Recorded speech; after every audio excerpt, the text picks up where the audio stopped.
Sebastian Anderton stood in his penthouse office at midnight, staring at three identical black cards spread across his mahogany desk like a dealer's hand in a game where hearts were the only currency that mattered. And he was about to gamble everything on a hypothesis that had poisoned his soul for years. That every person had a price, and love was just another transaction dressed in perfume and promises. Hey, beautiful souls. Welcome back to the channel. I'm so glad you're here with me tonight for this story that honestly shook me to my core. When I first heard it, drop a comment below and let me know where you're watching from. Are you cozy in bed, on your commute, taking a break from the chaos? And hey, if you haven't subscribed yet, please hit that subscribe button because you don't want to miss stories like this one. Stories that remind us what really matters when everything else is stripped away. The cards sat there, gleaming under the low light, each one loaded with unlimited credit, each one a trap disguised as generosity, and Sebastian's hands trembled, not from fear, but from something darker. The desperate need to prove he'd been right all along, to be betrayed so completely that he'd never have to risk hoping again. He'd spent 38 years building an empire that stretched across 5 continents, turning his grandfather's modest real estate business into a tech and property conglomerate worth $11 billion. And somewhere in the climb, between his first million and his first billion, he'd lost the ability to see people as anything other than variables in an equation where he always knew the answer. And the city sprawled below him through floor-to-ceiling windows, a glittering maze of lights and lives and loneliness. And he wondered how many of those distant strangers would pass his test, how many would prove him wrong, and why the thought of being wrong terrified him more than being right. He picked up the first card, running his thumb across the embossed numbers, and thought of Vivian Hagen, his girlfriend of 8 months, a former model turned lifestyle influencer, whose laugh sounded like crystal breaking and whose eyes had never quite reached him. Even when she said she loved him, even when she laid beside him in the California king bed that cost more than most people's cars. She was beautiful in the way expensive things are beautiful, flawless, polished, maintained, but sometimes when she thought he wasn't looking, her face would slip into an expression of careful calculation, like she was always measuring the weight of what she gave against what she received. The second card made him think of Daisy Malone, daughter of a hotel magnate. His friend if billionaires could have friends, or if they just had alliances dressed in inside jokes, and shared tables at charity galas where they bid on experiences they'd never remember to help, causes they'd never see. Daisy was sharp and funny in a practiced way, her wit deployed like a social weapon to cut down anyone who threatened her position in the ecosystem of wealth. And Sebastian had always wondered if beneath the designer armor there was something real, or if people like them had traded their authenticity for access. So long ago, they couldn't remember what genuine felt like. The third card sat apart from the others, and Sebastian hesitated before touching it, because this one wasn't meant for someone in his world. This one was for the girl who'd delivered his dinner 3 hours ago, the one he'd barely looked at, when she'd handed him the bag of Thai food he'd ordered, because he'd fired his chef last week after overhearing her on the phone telling someone she stayed because the pay was too good to quit, even though he was cold as a tomb. He didn't know the delivery girl's name, didn't know anything about her, except that she'd smiled. Really smiled. Not the performative curve of lips he was used to, but something genuine and brief, like a flash of sunlight through storm clouds, and said, "I hope you enjoy it. It smells amazing," with such simple warmth that he'd stood in his doorway for 5 minutes after she left feeling something he couldn't name. His phone buzzed with the background check. His head of security had run the efficiency of having people investigate strangers at midnight. Just another privilege of unlimited resources. And he read the report on the delivery girl with growing interest. Maya Ripley, age 26. worked 3 jobs, lived in a 5th-floor walk-up in a neighborhood his driver avoided, supported a younger brother and a mother undergoing treatment for stage 3 cancer, no criminal record, no debt beyond medical bills, no social media presence beyond a dormant Facebook account, with a profile picture of her hugging a little boy with the same dark eyes and hesitant smile. Sebastian set down his phone and stared at the 3 cards, seeing them now, not as a test, but as a confession of his own bankruptcy. Because what kind of man needed to prove people were terrible? What kind of soul was so calcified that generosity became a trap? And he knew the answer, even as he refused to think it.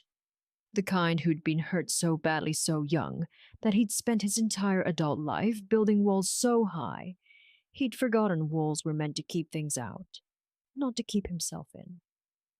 Tomorrow he'd give each woman a card, tell them it was a gift. No strings attached, spend whatever you want, and then he'd wait and watch and collect his evidence like a prosecutor, building a case against humanity itself. And some small voice in the back of his mind whispered that maybe he was hoping to be wrong, that maybe the delivery girl with her genuine smile and her 3 jobs and her dying mother might be the one person who'd prove that goodness still existed beyond the reach of his cynicism. But that same voice also whispered a question that made his breath catch in his throat. What would it mean if she passed his test? And what would it cost him to finally believe that something real could exist in a world he'd spent decades learning to doubt? Sebastian's father had taught him the most valuable lesson of his life on his deathbed. When Sebastian was 22, still soft around the edges, still believing that hard work and genuine intention mattered in a world designed to reward ruthlessness. His father had grabbed his hand with surprising strength, for a man whose organs were shutting down one by one, and whispered, "Everyone wants something from you, son. Your job is to figure out what before they take it." And 3 days later, he was gone, leaving Sebastian an empire and a philosophy that had metastasized into gospel. He tested the theory immediately with his college girlfriend Rebecca, who'd cried pretty tears at the funeral and promised to stand by him through the grief and the responsibility and the crushing weight of becoming a CEO before he could legally rent a car. But when the first year proved brutal, when Sebastian worked 18-hour days and missed vacations and stopped being fun, she'd left him for a tech startup founder who had time to take her to Coachella, and Sebastian had learned that love was just another word for conditional. Vivian was different. He'd told himself when they met at a fundraiser where she'd been hired to host and mingle and make donors feel like their checkbooks were opening doors to friendship, not just tax deductions. She was strategic about her interest in him, never pretending it wasn't partly about what he could offer, but also never lying about enjoying his company. And there was something almost refreshing about the transparency, until the refreshing became routine, and the routine became hollow, and now 8 months in, Sebastian couldn't remember the last time they'd had a conversation that wasn't about where they were seen or who they needed to impress.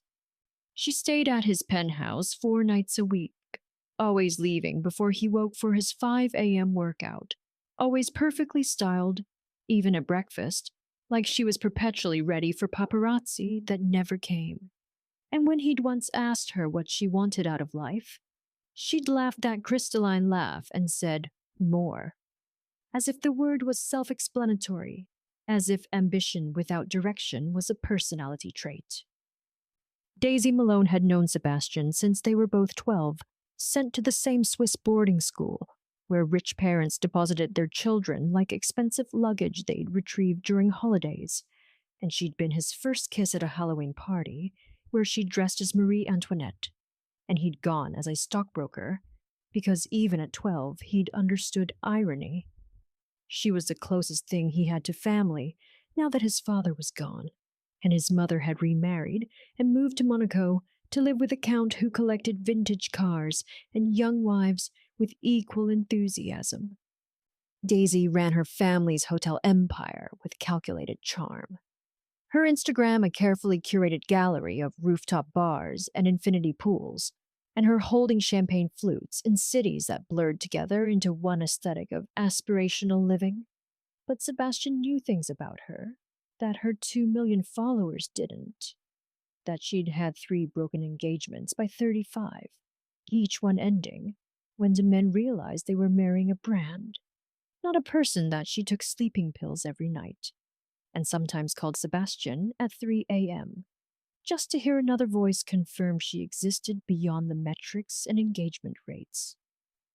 Their friendship was built on shared cynicism and mutual understanding that they were players in a game neither had chosen, but both had mastered. And when Sebastian told her his plan about the cards, she laughed and said, "Darling, everyone fails that test, even me," with such casual honesty that he'd almost called the whole thing off. Maya Ripley existed in a different universe entirely, one where credit cards maxed out on groceries, not Gucci, where exhaustion was a permanent state, not a complaint, and where love wasn't theoretical but practical, shown in double shifts and missed sleep, and every sacrifice that left no evidence except the slow erosion of dreams deferred. She'd been delivering food for 6 months, supplementing her day job as a medical billing clerk and her weekend shifts at a diner where the tips were thin but steady, and none of it was enough, but all of it was necessary. Her brother James was 13, brilliant in the way kids are when life forces them to grow up fast when they do their homework in hospital waiting rooms, and learn to make dinner because mom is too sick and too proud to admit she needs help. And Maya had raised him more than their mother had, not by choice, but by circumstance, their father a ghost who'd left when the cancer diagnosis came, when vows like, in sickness and in health, proved negotiable. Sebastian didn't know any of this when he made his plan. Didn't know that Maya's smile in his doorway had been the first genuine thing she'd felt all day after a customer screamed at her for cold fries and her mother's doctor left a voicemail about treatment options that were really just financial decisions dressed in medical language. Didn't know that she'd noticed the loneliness in his penthouse. The way the lights were too bright and the space too empty, like a museum of one person's life, where nothing was touched and everything was preserved. If you're feeling this story, hit that like button and let me know in the comments what you think Sebastian's really searching for, because I think it's something he doesn't even know he's lost. The cards sat in Sebastian's safe that night, each one a loaded question, each one a mirror he was holding up to the world, hoping it would reflect back evidence that his isolation was justified, that his walls were wisdom, not wounds. And the tragedy was that part of him, the part that still remembered being 22 and soft, and believing desperately wanted to be proven wrong. Wanted one person, just one to show him that his father's dying words weren't prophecy, but just the bitter conclusion of one disappointed man who'd mistaken his own failures for universal truth. Sebastian executed his plan on a Wednesday morning, starting with Vivian, because she was predictable, and he needed predictable. First needed to confirm his hypothesis before the variables got complicated. He handed her the black card over breakfast in his dining room, where she'd appeared at 8 a.m., already camera ready in athleisure, that cost more than most people's monthly rent, and said, "I want you to have this, no limit. Buy whatever makes you happy." And he watched her face, carefully cataloging the micro-expressions, the flash of calculation before the performance of surprise. "Sebastian, what is this for?" she asked, holding the card like it might evaporate. And he said, "Do I need a reason to give you something?" Which wasn't an answer, but she didn't push, because people who ask too many questions risk getting answers they don't want. And within 30 seconds she'd kissed his cheek, said, "You're too good to me," and was already scrolling through her phone, probably texting her stylist, probably mentally spending money that wasn't hers but now was. Daisy was next, and he met her for lunch at her hotel's rooftop restaurant, where she held court like a beautiful dictator in Chanel sunglasses. And when he slid the card across the table, she picked it up, examined it, and said, "What's the catch?" Because Daisy understood that nothing in their world came without terms and conditions, without some ledger being balanced somewhere. And Sebastian said, "No catch. Just curious what you'd do with unlimited resources." And she laughed that knowing laugh and replied, "Darling, I already have unlimited resources, but I'll play your game." And he realized she saw through him the way she always did. Saw the test and decided to take it anyway because even cynics need to prove points. By sunset, he had confirmation that both women were spending exactly as he'd predicted. Vivian hitting Rodeo Drive, buying a Birkin bag she'd been eyeing for months, dropping 30,000 at Cartier, sending him photos of herself in dressing rooms draped in clothes she didn't need, with captions like, "Thank you, baby," accompanied by heart emojis that felt transactional, and Daisy purchasing a vintage Rolex, a case of 1947 Chateau d'Yquem, and booking a suite at her own hotel in Paris for a long weekend, because even her indulgence was a form of networking. Sebastian felt the familiar satisfaction of being right, the bitter vindication of confirmed cynicism, but it tasted like ash, because proving people were shallow didn't make him deep, didn't fill the cavern inside him that kept expanding with every year of being correct about humanity's predictability. And that's when he made the decision that would crack his carefully constructed worldview wide open. He would find the delivery girl and give her the third card, even though everything logical told him she'd disappoint him too. Tracking Maya down should have been simple. His security team had her address, her work schedule, her entire life mapped in a database, but Sebastian surprised himself by going alone, by getting in his Aston Martin and driving to the medical billing office where she worked.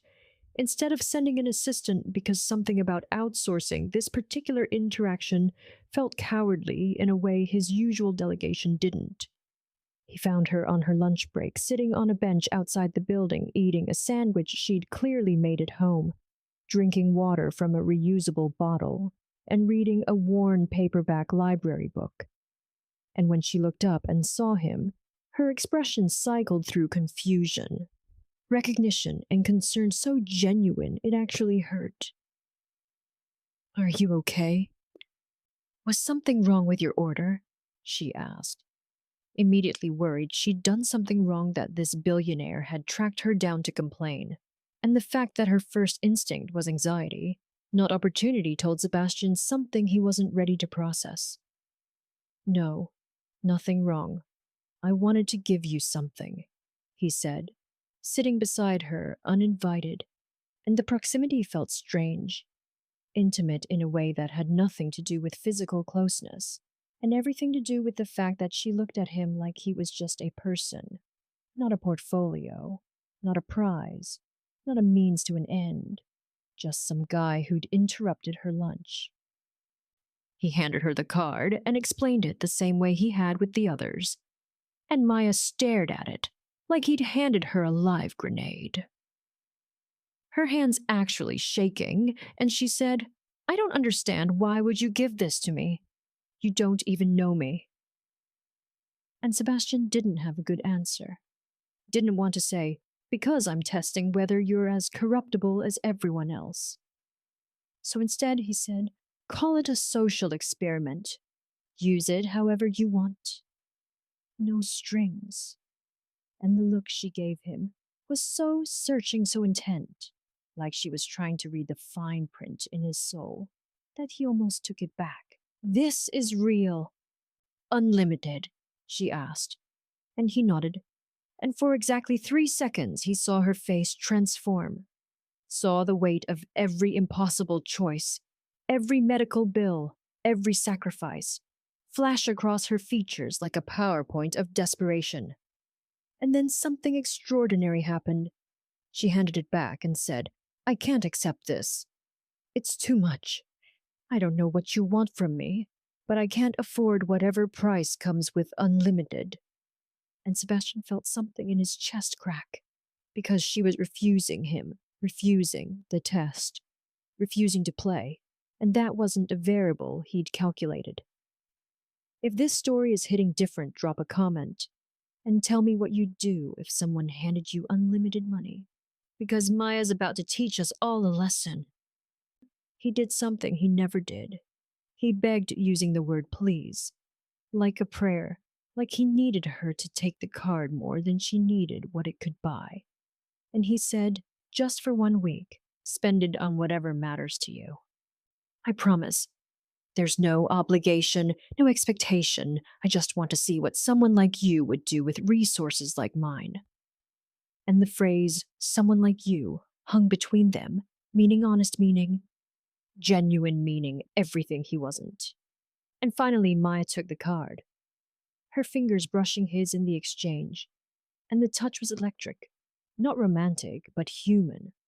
The first skin-to-skin contact he'd had in months that wasn't performed or negotiated. And she said, 1 week, and then I'm giving it back. And Sebastian nodded, knowing he was lying, knowing he'd let her keep it forever if she used it the way he desperately hoped she would. Because he'd just realized with mounting horror that he didn't want to prove her corruptible.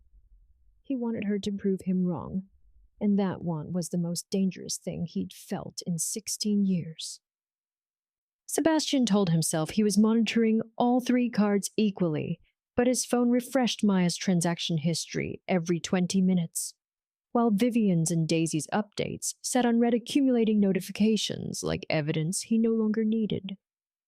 The first charge on Maya's card came 6 hours after he'd given it to her, and his heart actually accelerated when he saw it at a CVS pharmacy for $873, and he couldn't imagine what she'd bought. Couldn't fit it into any narrative of greed or selfishness. So he did something he'd never done with the others he went to see for himself. The pharmacy was in Maya's neighborhood, where his Aston Martin attracted stares like a spaceship had landed, and Sebastian felt exposed in a way his wealth usually insulated him from, as he walked inside and asked the pharmacist with a $100 bill for discretion if she remembered a young woman buying anything unusual. And the pharmacist, a tired woman with kind eyes, said, "You mean Maya. She picked up her mother's prescriptions, the ones her insurance won't cover, been rationing them for months." And Sebastian felt something hot and sharp lodge in his throat, because the first thing Maya bought with unlimited money was survival, the kind you can't post on Instagram, the kind that doesn't sparkle. He sat in his car for 30 minutes, trying to reconcile this data point with his worldview, trying to find the angle, the performance, the ulterior motive, but the numbers just sat there stubbornly, meaning exactly what they appeared to mean.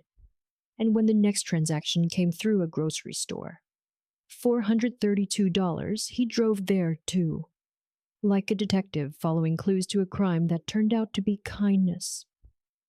But the cashier remembered her, said she'd bought bags of groceries and delivered them to the elderly woman 3 doors down from her apartment building, the one whose son never visited, whose social security didn't stretch to the end of the month, and Sebastian stood in the fluorescent-lit store, feeling like he was discovering a new language, where money meant something beyond acquisition, beyond status, beyond the mirror it held up to your own emptiness. Maya's phone number was in the background check, and Sebastian called her at 9 p.m., telling himself it was to check in to make sure the card was working, but really, it was because he needed to hear her voice. Needed to confirm she was real, and when she answered, she sounded exhausted in a way Vivian never did, because Vivian's tired was aesthetic was, "I need a spa day," while Maya's tired was 3 jobs, and a dying mother, and a brother who needed help with algebra. "The card is working," she said carefully, like she was waiting for the trap to spring, and Sebastian said, "I saw what you bought," which came out more accusatory than he intended, and Maya went quiet, that particular silence of someone preparing for judgment, and finally said, "I'm sorry. If that wasn't what you wanted, I can return the medications, I kept the receipts. And the fact that she thought he was angry that she'd saved her mother's life made Sebastian hate himself in a way that felt almost cleansing. No, he said too quickly. I meant, it's fine. It's good. It's your card. Use it however you want. And then, because he couldn't help himself, because 16 years of suspicion doesn't evaporate with pharmacy receipts, he added, Is that all you're going to buy? And Maya laughed a sound nothing like Vivian's crystal, breaking more like wind chimes, rough and real, and said, What else would I buy? My mom has medicine now, and Mrs. Chen has food, and I paid our rent 3 months forward, so I can breathe. And honestly, I keep waiting to wake up, like this is some kind of dream. And Sebastian realized she'd spent less than $2,000 of an unlimited card on other people, while Vivian had dropped $90,000 in a day on herself. He started finding excuses to be where Maya was showing up at the diner, where she worked weekends ordering coffee. He didn't drink pie, he didn't eat, just to watch her move through the world with that strange combination of exhaustion and grace. And once he saw her give her tips to a homeless man outside, and when Sebastian asked her why, she said, He needed it more than me today. Like it was obvious, like kindness was reflex, not calculation. Vivian noticed his distraction confronted him over dinner at Nobu, asking, Where are you lately? Because you're not here. And Sebastian looked at her, really looked at her perfect face, perfect hair, perfect performance, and realized he'd never loved her, had maybe never loved anyone, because he'd been too afraid of the cost. And he said, I think we want different things. Which was both true and completely inadequate. And Vivian didn't even look hurt. Just irritated, like he'd cancelled plans, not a relationship, and said, Fine, but I'm keeping the Birkin. And that was how 8 months ended with a handbag negotiation. Daisy called him drunk from Paris, said, I know what you're doing with this card experiment, and I know you're hoping the poor girl proves something beautiful about humanity. But Sebastian, darling, what happens when she disappoints you too? Because she will, everyone does. And her words haunted him, because they sounded like his own thoughts, sounded like his father's deathbed wisdom, and he wondered if he was setting Maya up to fail, if his hope was just another form of cruelty. The next charge on Maya's card was $1,500 at a medical supply company, and when Sebastian investigated, he learned she'd bought a wheelchair for a neighbor's disabled daughter, and he sat in his penthouse at midnight staring at the receipt, like it was scripture, like it was proof of something he'd stopped believing in, and he realized with creeping terror that he wasn't falling for what Maya bought. He was falling for who she was. And that was never part of the plan. Drop a comment if you've ever met someone who completely changed how you see the world, because Sebastian's about to learn that some changes cost everything. The test had become something else entirely, had stopped being about proving his cynicism, and started being about the desperate hope that Maya would keep being exactly who she was. Because if she changed, if she corrupted, if she became like everyone else, then the last light in his carefully darkened worldview would go out, and he'd have to face the possibility that he'd been wrong.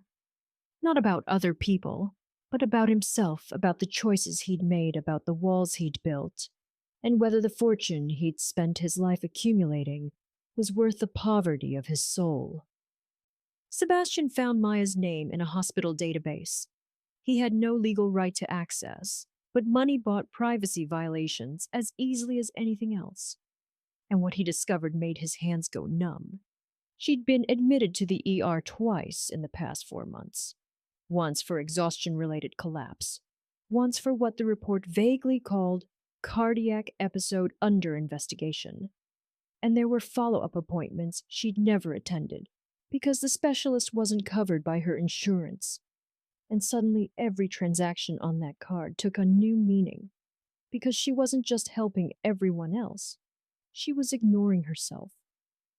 He showed up at her apartment unannounced on a Thursday night, climbing 5 flights of stairs in a building where the elevator had a handwritten, broken sign that looked months old. And when Maya answered the door, she was in sweatpants and an oversized shirt. Her hair wet from a shower, and for the first time since he'd known her, she looked unprepared, unguarded, and so heartbreakingly real that he forgot why he'd come. "How did you get my address?" she asked, but didn't sound angry, just tired, and Sebastian said, "I need to talk to you," and she let him into an apartment that was smaller than his closet, but somehow felt more like a home than his penthouse ever had. There were photos on every surface, her and a teenage boy who had to be James, her mother, before the cancer hollowed her out. Her as a little girl with a man who must have been the father who left, and the images told a story of love that existed independent of money, of connection that survived despite poverty, not because of wealth. Her mother was asleep in the only bedroom, and James was at a friend's house doing homework. Maya explained, and she offered Sebastian tea, like he was a normal visitor, like billionaires dropped by fifth-floor walk-ups all the time. And when they sat on her small couch, their knees almost touched, and the proximity felt more intimate than anything he'd experienced in his king-sized bed. "Why didn't you tell me you were sick?" Sebastian said without preamble, and Maya's face went through shock, then resignation, then something like anger. And she said, "You had me investigated." And it wasn't a question, and he didn't insult her by denying it. And she stood up, paced a small space, and said, "Why?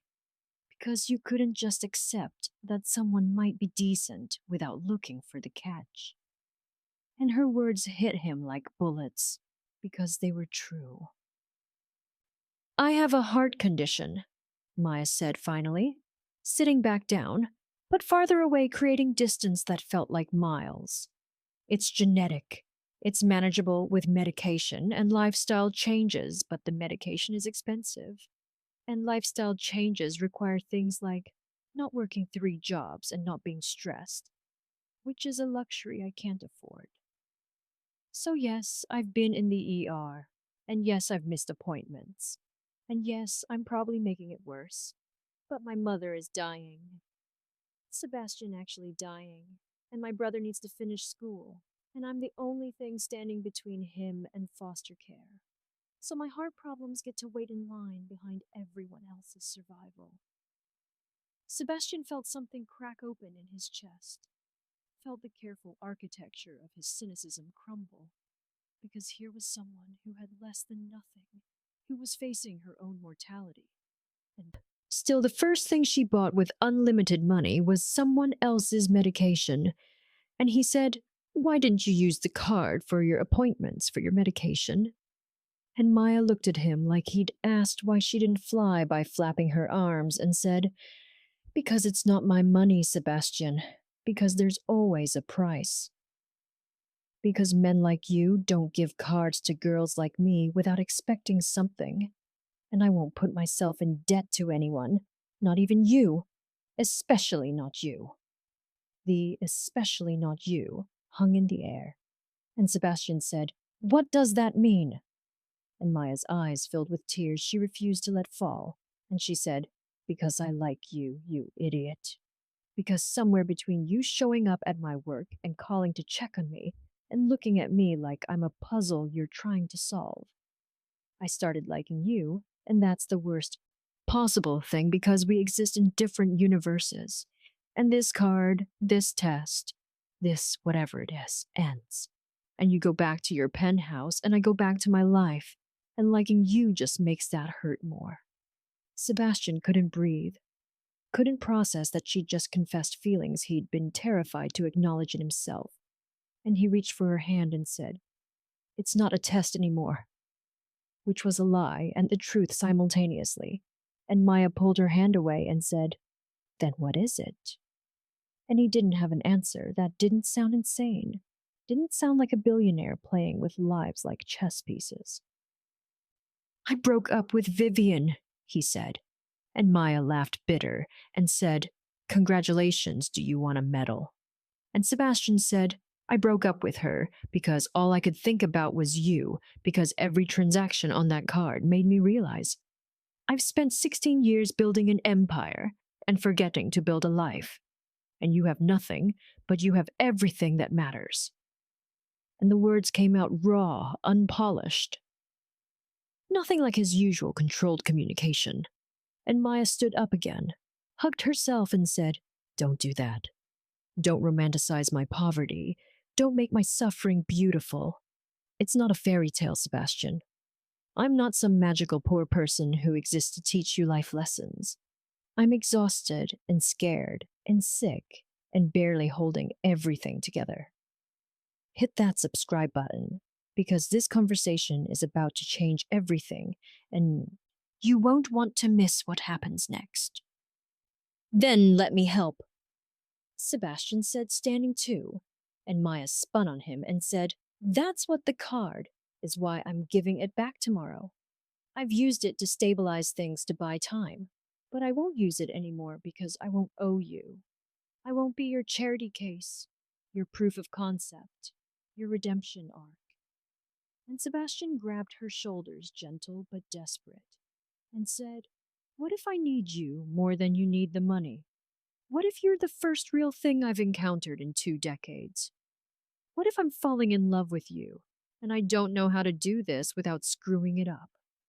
And the confession escaped before he could cage it, before he could dress it in strategy. And Maya went still, completely still, and whispered, "You don't love me. You love who I am on paper, the noble, struggling girl, but you don't know me." And Sebastian said, "Then let me know. You let me try." And she kissed him, or he kissed her, or they collided in this small space. And it was nothing like the performed intimacy he'd had with Vivian. It was desperate and real and tasted like tears and hope and terror. Maya stopped answering Sebastian's calls 3 days after the kiss. And when he showed up at her apartment, James answered the door with swollen eyes and said, "She's in the hospital." And Sebastian's entire world tilted, because the one person who'd made him believe in something beyond cynicism was dying, and he'd been too late, too slow, too locked in his own fortress to save her. The cardiac unit at County General smelled like disinfectant and despair, and Sebastian found Maya's room by bribing a nurse. And when he saw her in that bed, hooked to machines that beeped her heartbeat like a countdown, she looked so small, so breakable, and her eyes, when they met his, were full of something worse than anger. Resignation, like she'd already accepted an ending he refused to believe. "You shouldn't be here," Maya whispered, her voice weak, and Sebastian sat beside her bed and said, "Where else would I be?" And she closed her eyes and said, "With people in your own world. This isn't your problem, Sebastian. We kissed once. That doesn't make you responsible for my failing heart." And the clinical way she said it, like their kiss was just a moment, not a revelation, made him want to rage against every god he didn't believe in. Her mother had taken a turn too. James explained in the hallway, his 13-year-old face trying to hold adult-sized grief. And Sebastian learned that while Maya was collapsing at work, her mother had been rushed to hospice, that the cancer had spread to her brain, that they were talking about weeks now, not months. And Maya was trying to handle her own mortality while watching her mother's, and still putting James first. Still making sure he had lunch money and clean clothes, and someone to sign his permission slips. "She made me promise not to tell you," James said, looking at Sebastian with an expression that was half hope, half accusation. "She said you'd try to fix it with money, and that some things can't be fixed, and she didn't want you to feel obligated." And Sebastian realized Maya had been protecting him. Even from her hospital bed, had been trying to make her own crisis easier for him to walk away from, and the generosity of it, the sheer selflessness, made him feel like the poorest person alive. He tried anyway, called the best cardiologist in the country, offered to fly Maya to Mayo Clinic, to Johns Hopkins, to anywhere with specialists and equipment and hope. But her doctor, a exhausted woman who looked like she delivered bad news too many times, said her condition is manageable. But she's been without proper treatment for so long that the damage is significant. She needs rest. She needs months of medication. She needs zero stress. And from what I understand, her life is the opposite of all those things. And Sebastian said, I can give her that. I can give her everything she needs. And the doctor looked at him with pity and said, can you give her a different life? Because that's what it'll take. Maya discharged herself after 2 days against medical advice, because her mother was dying and James needed her, and the hospital bills were accumulating faster than blood clots. And when Sebastian tried to stop her, tried to reason with her, she looked at him with eyes that had seen the math and knew it didn't add up and said, I can't be who you need me to be, Sebastian. I can't be saved. I can't be your proof that good people exist because good people die too, and this story doesn't have a happy ending. He followed her home, helped her up the 5 flights, while she stopped to catch her breath.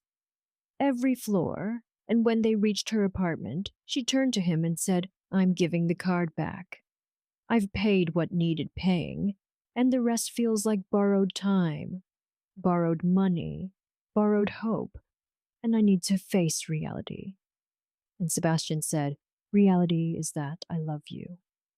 And Maya smiled sad and said, you love the idea of me, but ideas don't have heart conditions and dying mothers and brothers who'll need raising, and you'll wake up in 6 months and realize you confused inspiration with love, and I'll have let myself believe in something impossible, and that hope will hurt worse than any heart failure.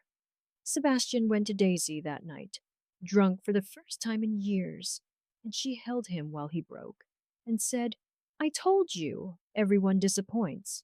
And he said, she's not disappointing me, she's dying, and I have $11 billion and I can't stop it. And Daisy said something that sobered him, instantly said, maybe this isn't about you, Sebastian. Maybe her life isn't a test or a lesson. Maybe she's just a person trying to survive and you're making her survival about your redemption. And the words cut deep because they were true. He tried one more time, went to Maya's apartment with a plan, with offers, with solutions. He'd pay all medical bills, set up trusts for James, get her mother into the best hospice, arrange everything. But when he got there, James was alone crying at the kitchen table, and he said, Maya's with Mom.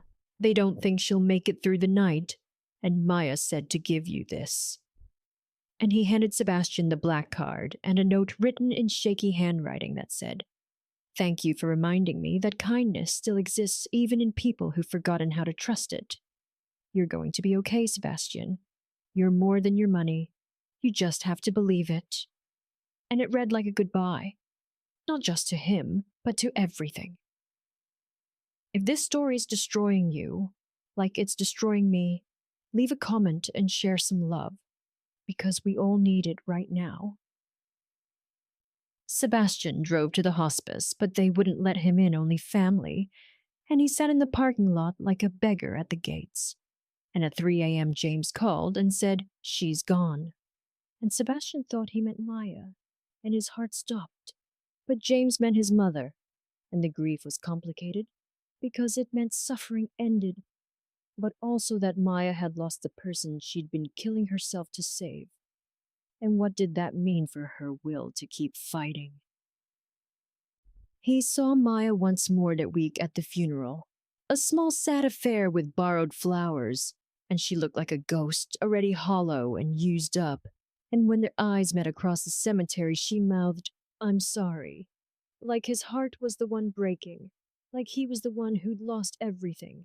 And Sebastian understood then that she was saying goodbye, that she decided he didn't fit in the hard math of her survival, and he was losing her, not to another man or to distance, but to the cruelty of circumstances that no amount of money could rewrite.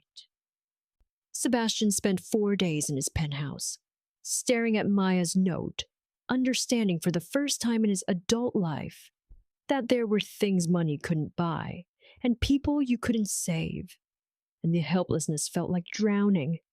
Except he was breathing, and Maya was the one running out of air. And on the 5th day, he woke up and realized he'd been doing this all wrong. He'd been trying to save her like she was a problem to solve, when what she needed was someone to see her not as a charity case, or a test, or a redemption arc, but as Maya, just Maya, complicated and stubborn and scared and worth showing up for, even when showing up meant witnessing suffering he couldn't fix. He called James, who answered warily, and Sebastian said, "How is she?" And James said, "Bad. She won't eat, won't take her medications. Says what's the point now that mom's gone and I don't know what to do. I'm 13. I don't know how to stop her from giving up." And Sebastian heard the terror in the kid's voice and said, "I'm coming over and I'm not leaving until she talks to me," because he'd spent 16 years building walls and walking away, and he was done running from the only real thing he'd ever found. Maya's door was unlocked, and he found her on the couch in the same sweatpants from a week ago, staring at nothing. And when she saw him, she didn't even have the energy to be angry, just said, "Why are you here?" And Sebastian sat on the floor in front of her, so she had to look down at him, had to see him making himself lower, smaller, less threatening. And he said, "Because I finally understand I can't fix this. I can't make your heart better, or bring your mother back, or erase the unfairness of any of it. But I can stay. I can be here. I can know you for however long we get. And maybe that's not the grand gesture you deserve, but it's the only true thing I have to offer." Maya's eyes filled with tears, and she said, "I'm so tired." Sebastian, tired of fighting, tired of being strong, tired of doing the math and knowing it doesn't add up. And you being here makes it harder, because I want to believe we could have something, but I can barely keep myself alive. How am I supposed to make room for love? And Sebastian reached for her hand, and this time she didn't pull away, and he said, "What if love isn't something that takes room? What if it's something that makes room? What if you let me carry some of this weight? Not because you're weak, but because you've been strong alone for too long." She cried, then really cried, and Sebastian held her while she shook and said things she'd probably never said out loud. That she was scared of dying, that she felt guilty for being sick, that she didn't know how to be someone's girlfriend when she was barely someone's sister, barely someone's daughter, barely someone at all. And Sebastian said, "You're Maya, and that's enough. You're everything." And he meant it with a certainty that had nothing to do with tests or experiments, and everything to do with the fact that this broken, exhausted woman had taught him more about living than his billions ever had. "I need to tell you something," Maya said, pulling back, and Sebastian's heart seized, because her voice had that quality of confession of last words. And she said, "The doctor said I need surgery, a procedure that might help, but it's experimental and expensive. And even with the surgery, there's only a 60% chance I make it through the next year, and I've been trying to decide if 60% is worth fighting for, or if I should just make sure James is settled and let myself rest." And the casual way she discussed her own death, like it was a decision between surgery and rest, made Sebastian want to scream. "60% is worth fighting for," he said, fierce. And Maya said, "Easy to say when you're not the one being cut open." And Sebastian said, "Then let me fight with you. Let me be there for the surgery and the recovery. And whatever comes after, let me meet your doctor and learn about your medications and help James with his homework. Let me be in your life, Maya, really in it. Not as a benefactor or a guilty billionaire, but as someone who loves you and wants whatever time we can have."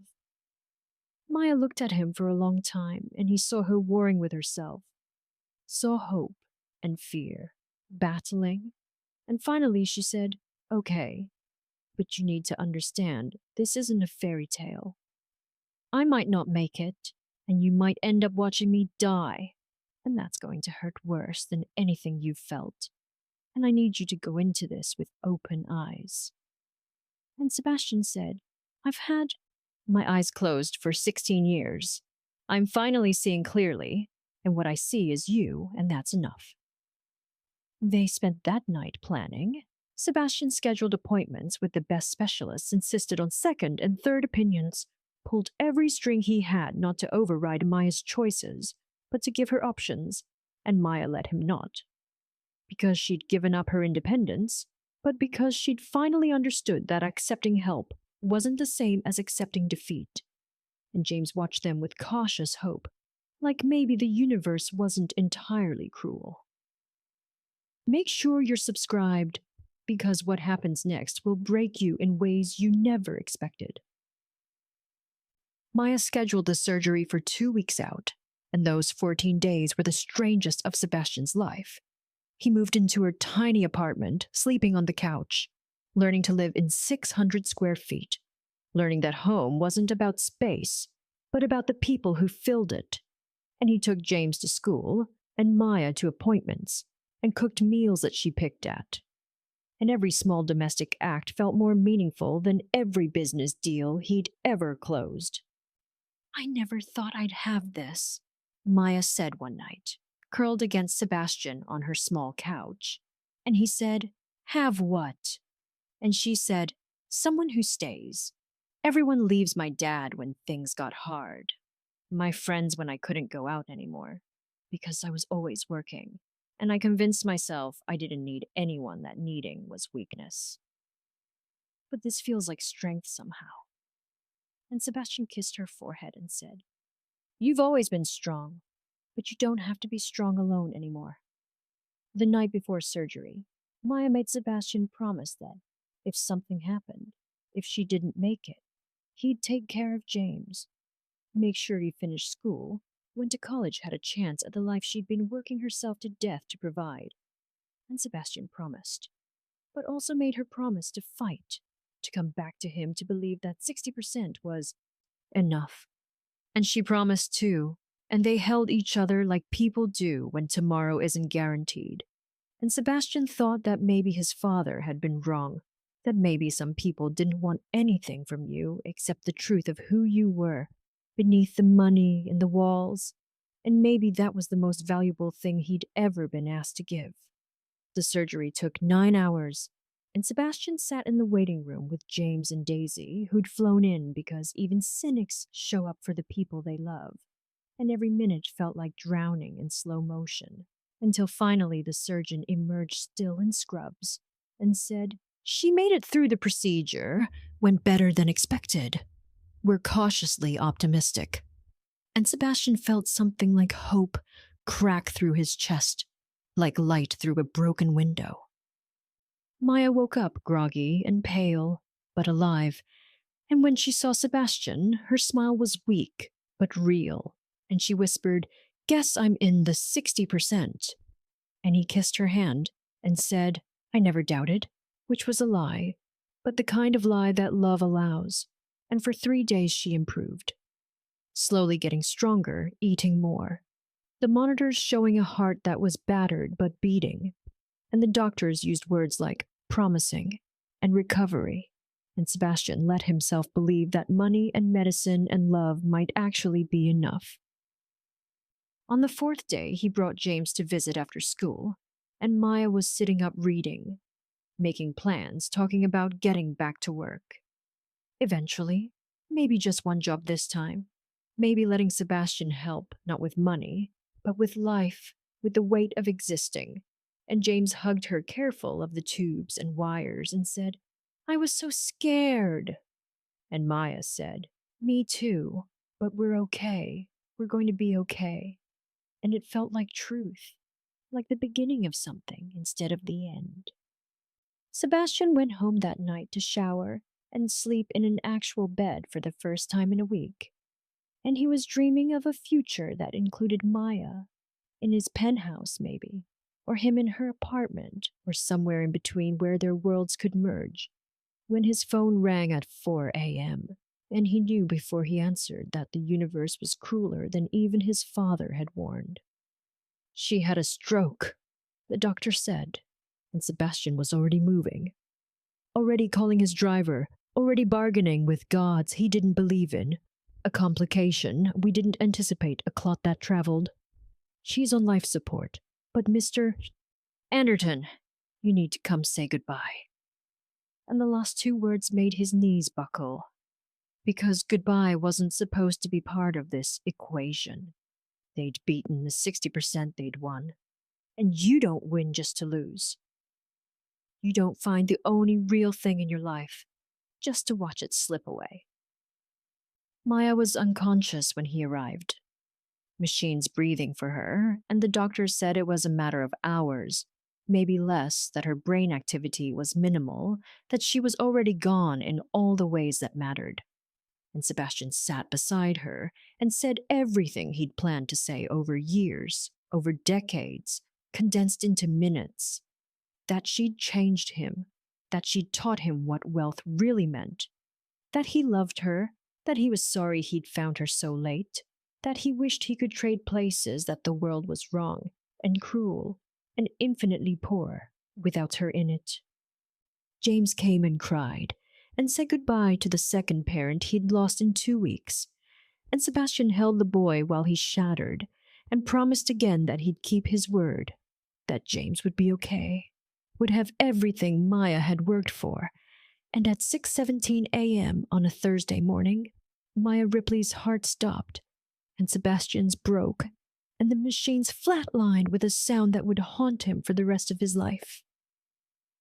He went to her apartment after because he couldn't go home, couldn't face the emptiness of his penthouse, and he found the black card on her kitchen table with a stack of receipts and a letter, and when he read it, he understood that Maya had known she might not make it, had prepared for this possibility, and what she'd done with the card in those final weeks before surgery was the most devastating gift anyone had ever given him.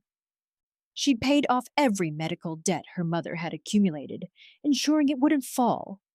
To James had set up a trust for her brother's education, had paid rent on their apartment for 2 years, had bought Mrs. R. Chen, the elderly neighbor, a year's worth of groceries had donated to the food bank she'd used. When times were desperate, had funded surgery for the neighbor's disabled daughter, had given away everything she could to everyone who needed it. And for herself, she'd bought nothing except one item that made Sebastian's vision blur. A framed photo of her and James and her mother, from before the cancer, taken at some carnival or fair, all of them laughing cotton candy and sunshine, and the receipt showed she'd paid to have it professionally restored and framed. And there was a sticky note on the back that said, "For James, so he remembers we were happy once." The letter was addressed to Sebastian in her shaky handwriting, and it said, "If you're reading this, I didn't make it, and I need you to know this isn't your fault. You gave me something in those last weeks that I thought I'd never have. You made me feel like I mattered not for what I could do or who I could take care of, but just for being me. And that's worth more than everything on this card. Please take care of James. Tell him every day that he was loved, that his mom and his sister fought like hell to give him a chance. And please, Sebastian, don't let this make you cynical again. Don't let losing me confirm your worst beliefs about the world, because the fact that we found each other even briefly, even at the end, proves that real things exist, that love isn't a transaction that some people will choose. Kindness, even when cruelty would be easier. You passed my test too, because I was testing you as much as you were testing me, and you showed up, you stayed, you let yourself be vulnerable. And that's the bravest thing a person like you can do. Use the money you would have spent on me to help people. Like me, the ones falling through the cracks, the ones doing the math and coming up short. Be the person I know you can be the one. I saw glimpses of when you sat on my floor and made yourself small so I could feel big. I love you, and I'm sorry our story was so short, but I'm grateful it existed at all. Sebastian sat on her couch in her tiny apartment, holding the letter and the receipts proof that the woman with the least had given the most, even when she was dying, even when she had every right to be selfish. And he understood that this was her final test, not of him, but for him. Would he honor what she'd taught him, or would he retreat back into cynicism, back into safety, back into the walls that wealth allowed? Drop a comment and tell someone you love them, because we never know how much time we have. And Maya's about to teach us all one final lesson. He called his lawyers that night and said, I want to set up a foundation. And when they asked what kind, he looked at the receipts spread across Maya's kitchen table and said, one that pays for medications people can't afford, and medical bills that break families, and education for kids who lose their parents, and everything Maya Ripley would have done if she'd had the resources, because she didn't. But I do, and she's going to save more people dead than I ever did alive. The Maya Ripley Foundation launched 6 months after her death, and Sebastian stood at the opening ceremony in a community center in her neighborhood, where her face smiled from a banner above him, young and alive and full of the light that had changed everything. And he gave a speech that would have terrified the old Sebastian, the one who hid behind walls and wealth. But this Sebastian, the one Maya had uncovered, spoke from a cracked open heart about a delivery girl who taught a billionaire what richness actually meant. James stood beside him, 14 now taller, but still carrying grief in his shoulders. And Sebastian had kept every promise. James lived in Sebastian's penthouse in the guest room they decorated together with posters of basketball players and astronomers, because James wanted to study the stars, and Sebastian was funding that dream the way Maya would have. And some mornings, Sebastian found the kid eating cereal at the kitchen island doing homework, and the domestic normalcy of it, the simple fact of not being alone anymore, felt like a gift he didn't deserve, but was learning to accept. The foundation paid medical bills for families drowning in debt-funded medications that insurance companies denied, provided education grants for kids who lost parents, and in its first year, it helped over 2,000 people. And every person was Maya multiplied, every life saved or stabilized, or given a chance. Was her heartbeat continuing in different chests? And Sebastian understood now that love didn't end when the person did that. Maya's capacity for kindness had been planted in him like a seed, and was growing into something that might eventually look like redemption. Daisy ran the foundation's operations, because she'd surprised everyone, including herself, by quitting the hotel business and saying, I'm tired of selling luxury to people who have everything. I want to give necessity to people who have nothing. And Sebastian saw in her transformation an echo of his own. Maya had cracked them both open, had shown them that cynicism was just fear in designer clothing, and that genuine connection was worth the risk of pain. He visited Maya's grave, every Sunday, brought flowers that he chose himself, not delegated to an assistant, and he talked to her, told her about James's straight A report card, and the Foundation's newest initiatives, and how he was learning slowly to be the person she'd believed he could be. And sometimes he swore he could feel her there, not in any supernatural way, but in the warmth of the sun, or the kindness of strangers, or the moments when he chose vulnerability over safety, and found that vulnerability didn't destroy him, it made him real.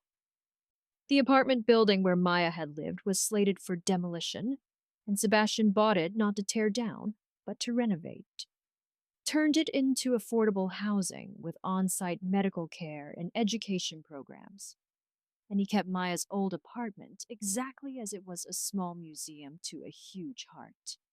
And sometimes he sat on that couch where they'd planned futures that never came, and let himself grieve, really grieve.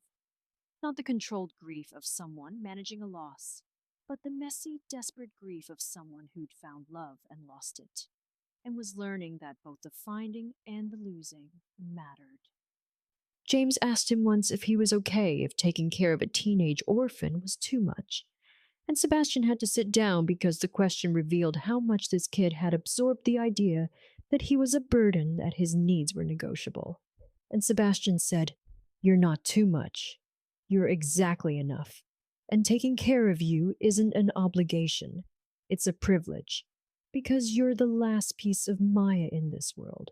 And you're also just you, and both of those things make you family." And James hugged him, the first real hug they'd shared. And Sebastian thought that maybe this was what Maya had meant about making room. That love didn't take space, it created it. If you've stayed with this story until now, please leave a comment telling me how it made you feel. Because stories like Maya's need to be remembered and shared and celebrated. He dated nobody for 2 years after Maya died. Couldn't imagine trying to explain to someone new that his heart belonged to a delivery girl who lived in a walk-up and died, proving that goodness wasn't a fairy tale.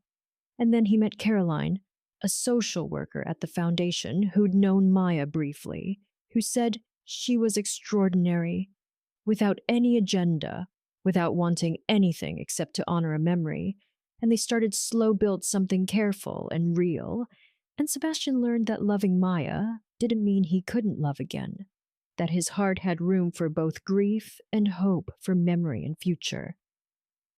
On the 3rd anniversary of Maya's death, the foundation opened its 100th community center, and James, now 17, spoke at the ceremony and said, "My sister believed that people were worth saving, even when they couldn't save themselves.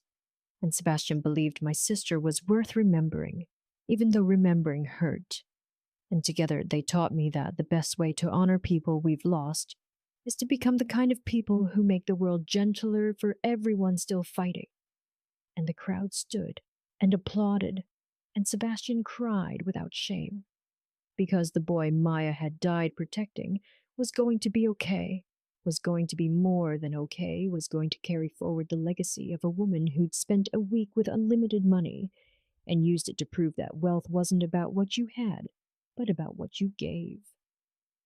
Sebastian never did find out if the test proved his hypothesis, because Maya had destroyed the hypothesis altogether, had shown him that the question wasn't whether people were good or bad, transactional or genuine, but whether he was brave enough to stay open, to stay soft, to keep believing even when belief was dangerous, and the answer he'd discovered was yes. That Maya Ripley, delivery, girl, heart patient, orphan maker saint, had loved him not for his billions, but despite them, and that love, even brief, even ending in tragedy, was the realest, most valuable thing he'd ever possessed. He kept the black card in a frame in his office beside Maya's photo and the receipts from that week, when she'd changed his life, $873 for medicine, $432 for groceries, $1,500 for a wheelchair. Small numbers that had revealed an enormous soul, and when people asked about it, he told them the whole story every time, never tired of speaking her name, of keeping her alive in narrative, of ensuring that Maya Ripley, who the world had overlooked, would be remembered as the woman who'd taught a billionaire that the heart's true currency wasn't measured in banks, but in kindness, not in what you accumulated, but in what you gave away. James got into MIT on a full scholarship that he didn't need, because Sebastian would have paid, but earned, because he was brilliant, like Maya had been brilliant in the ways that mattered. And at graduation, Sebastian sat in the audience beside Caroline and cried again, because Maya should have been there, should have seen this, should have known that every sacrifice she'd made had bloomed into this young man's future. And maybe she did know. Somehow, maybe love transcended the boundaries of life and death. And maybe that wasn't magical thinking, but just a truth that people who change us never really leave. The foundation grew into a national organization, then international, and everywhere it went, It carried Maya's philosophy that everyone deserves dignity, that medical care is a right, not a privilege, that one person's kindness can ripple across thousands of lives. And Sebastian, who'd spent 38 years learning to doubt, spent the rest of his life learning to hope. And in the end, that was Maya's greatest gift. Not a love story that ended too soon, but the transformation that lasted forever, proving that some tests don't have winners or losers, just people brave enough to stay open and let themselves be changed. Thank you so much for watching this story, for staying until the very end, for letting Maya's memory touch your heart. If this moved you, please subscribe to the channel, share it with someone who needs to remember that kindness matters, that love is real, that we're all capable of being more than our worst fears. Tell us and leave a comment below about a time someone changed your life, because those stories matter. Those moments of connection are what make us human, and I'll see you in the next story. Until then, take care of each other, the way Maya took care of everyone, the way Sebastian learned to take care of James, the way we all should take care of this beautiful broken world. Thank you for trusting me with Maya's story. I hope it reminded you that the greatest wealth is a generous heart.